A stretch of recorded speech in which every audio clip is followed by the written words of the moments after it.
Le dropshipping présente énormément de problèmes en 2022. Faut-il arrêter ou pas? C'est un métier qui a toujours été l'une des meilleures opportunités de ces dernières années pour atteindre l'indépendance financière. Mais aujourd'hui les dropshippers doivent résoudre beaucoup de casse-tête pour pouvoir se démarquer.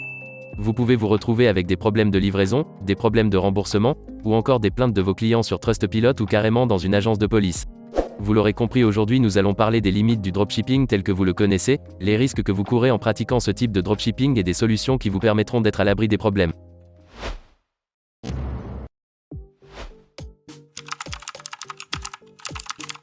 On peut dire que le stress reste l'un des plus grands problèmes auxquels doit faire face un dropshipper. Je m'explique. En effet, il peut arriver du jour au lendemain que PayPal décide de bloquer votre compte ou encore que ce soit Facebook, etc. Cela entraînera immédiatement l'arrêt de votre activité, ce qui vous sera donc préjudiciable. De ce fait, vous vivez constamment dans la peur, ce qui vous amène à vouloir des profits assez rapidement avant qu'un souci n'arrive. Tout à fait. Et cela entraîne à son tour de petites erreurs comme une mauvaise gestion de votre marketing, une mauvaise répartition et gestion de vos frais de publicité, des produits choisis à la hâte. Toutes ces erreurs vont peu à peu vous faire perdre votre argent. Les plus chanceux finissent par trouver au bout de quelques essais leurs produits gagnants qui font décoller leurs ventes, mais la plupart du temps ils ont tellement dépensé que même les ventes ne comblent pas leur déficit. Et c'est pire pour ceux qui ne trouvent jamais de produits gagnants.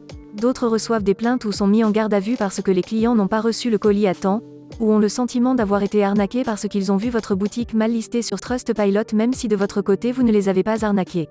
Et cela peut très vite mal tourner. On vous impose le remboursement immédiat, des amendes, ce qui devient donc d'énormes dettes pour vous. Avant de passer au deuxième problème d'un dropshipper, nous tenons à préciser que cette vidéo n'est pas faite dans le but de décourager les gens. Mais bien au contraire, le dropshipping reste l'une des meilleures opportunités qu'on puisse avoir en tant qu'entrepreneur. Et justement, cette vidéo est faite dans le but d'éviter aux gens de commettre des erreurs quand ils se lancent et aussi de proposer des solutions à ceux qui font déjà face aux problèmes. Pour nous, le deuxième et même le plus gros problème en dropshipping, c'est la concurrence. Il y a quelques années encore, il n'y avait pas assez de dropshippers, ce qui laissait place à beaucoup d'opportunités sur le marché.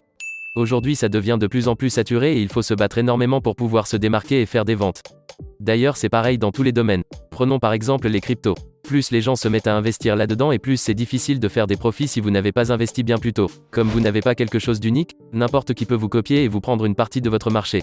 C'est ce qui arrive très souvent. Aujourd'hui, on a simplement besoin d'un site web extrêmement facile à faire vu qu'il y a déjà des modèles préétablis. D'autres même se mettent au défi de le faire en 15 minutes. C'est vous dire le bordel que c'est devenu. C'est pour ça aussi que ça s'est beaucoup démocratisé. On crée tous nos boutiques au même endroit, Shopify ou Dropizzy. On a tous les mêmes outils, on a tous les mêmes modèles, on cherche tous les produits au même endroit.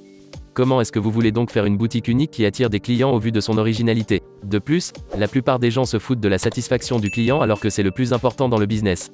Un client satisfait sait que lorsqu'il a besoin d'un tel produit, il peut le trouver chez vous.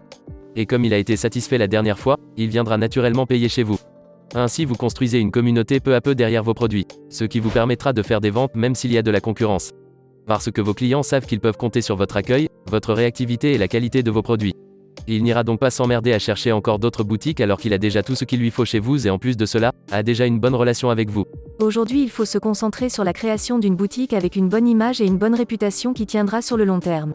Même si vous ne gagnez pas beaucoup d'argent d'un seul coup, au fil des années vous verrez que vous gagnerez beaucoup plus d'argent qu'avec les boutiques éphémères du style on teste un produit, si ça ne marche pas on arrête et on ouvre encore une autre boutique.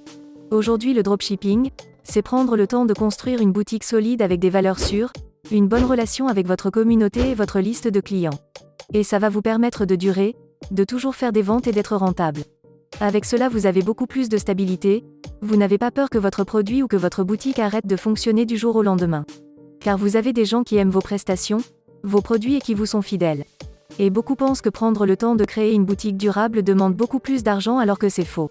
L'argent que vous utilisez pour faire du dropshipping classique et surtout beaucoup trop de publicité, vous pouvez l'investir dans l'élaboration de votre boutique sur le long terme, la création d'une communauté sur TikTok par exemple autour de vos produits. Au final vous n'aurez pas à dépenser beaucoup plus d'argent que lorsque vous faites du dropshipping classique mais vous aurez un meilleur résultat. Et d'ailleurs ces genres de boutiques sont souvent convoités par de grandes entreprises. Donc si à un moment donné vous avez envie de prendre votre retraite, vous pourriez vendre cette boutique et faire beaucoup de profit. Dans tous les cas, vous serez gagnant. Voilà, c'est tout pour cette nouvelle vidéo. On espère qu'elle vous a plu. Dites-nous en commentaire ce que vous en pensez et proposez-nous vos idées pour que nous puissions les présenter la prochaine fois. N'oubliez pas de liker également la vidéo et de vous abonner. Ça soutient énormément la chaîne et ça fait plaisir. Portez-vous bien. Hasta la vista.